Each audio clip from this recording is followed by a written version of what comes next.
ரூபா. இதே இட்லி அரிசி டிமார்ட்டில் பார்த்தீங்கன்னா 44 ரூபா. கிட்டத்தட்ட 3 ரூபா டிஃப்ரென்ஸ் இருக்குது. டிமார்ட்டில் 3 ரூபா கம்மியாக இருக்குது. ஓகேங்களா. அடுத்தது இன்னொரு வகை கருப்பு மல்லி ரிலையன்ஸ் மார்ட்டில் வந்து 195 ரூபா.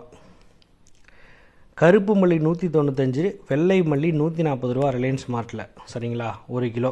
இதுவே வந்து டிமார்ட்டில் பார்த்தீங்கன்னா 2 குறிப்பிட்ட மல்லி வகை, அது வந்து பார்த்திங்கன்னா அவங்க மென்ஷன் பண்ணலை. அது வந்து 184 ரூபா 50 காசு, 182 ரூபா 50 காசுங்கிற 2 டைப்பில் வந்து அவங்க வந்து மல்லி வந்து கொடுக்குறாங்க.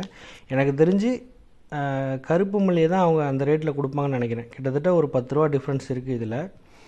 அடுத்தது வந்து குண்டூர் மிளகாய். குண்டு மிளகாய் வந்து பார்த்திங்கன்னா 358 ரூபா ரிலையன்ஸ் மார்ட்டில். டிமார்ட்டில் வந்து பார்த்திங்கன்னா 320 ரூபா.